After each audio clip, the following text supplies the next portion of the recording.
First, you have to know what is Forex trading. Forex stands for foreign exchange. It's the decentralized global market where currencies or indices are bought and sold. It's a place where traders speculate on price movements of different currency pairs aiming to profit from these fluctuations. If you want to get started in Forex trading, the number one thing that you need is a broker. A broker is like a bridge between you and the Forex market. When you participate in the Forex market and trade currencies or indices, you need a broker. A broker provides you with a platform or software that allows you to buy or sell currencies or indices. Here is how it works. First, you need to open an account with a Forex broker. On the description below, I will provide you with a link to the brokerage firm that I normally use in my trading. Once you click on this link, it will take you straight to a page like this where you will be required to sign up. You can either sign up with your email address, Google, Facebook, or Apple. Once you have typed your email here, before you proceed, you'll be required to verify your email, of course, which it is what I will do right now. Then after the email verification process, you'll be required to specify your country of residence and your citizenship. Once you're done, you click next. Then you will be required to create a strong password that you will be using to log into this account in any moment later. You can then click here to start trading. Once this page appears, click on the next until start trading appears again. If you're new to trading, I would recommend you to keep using this new demo account for now until you are ready and competent to start trading with the real account. If you can't wait and you need to trade using my signals that I provide in my Telegram channel, feel free to click the Telegram link in the description below to join. And then you can use this tool here to change to a real account. Then you click on here to get a Deriv real account. Here you can choose any currency between these three straight here that are good for you. I will go with the US dollar account because hey, dollar is the king, right? Once you're done, just click next to proceed.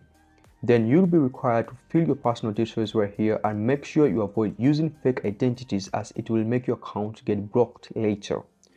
Once done, click next to proceed.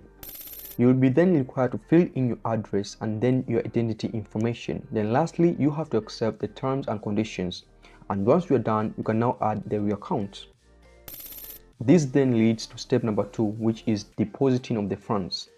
You can then proceed to deposit money through any method of your choice, such as credit or debit cards, cryptocurrencies such as Bitcoin, Tron, Ethereum, and so on. You can also use e-wallet to deposit funds into your account. The most popular one and easy to use here is Skrill, Netera, and Airtime, but you can choose the ones that are more convenient to you and your country of origin. Once this step is done, what's next is you will need an actual trading platform that will make you be able to trade with the deposit money in your account.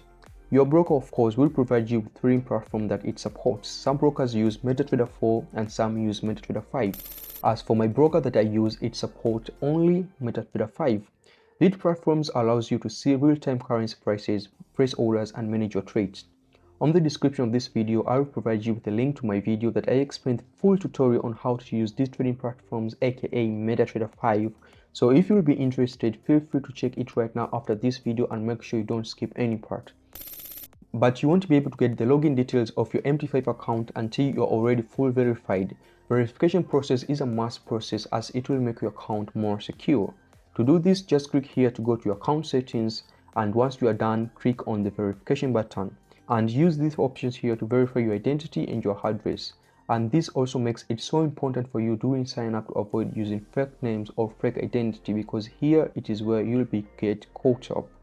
Documents that you may need during this verification process may include your national ID, bank statements, or affidavit.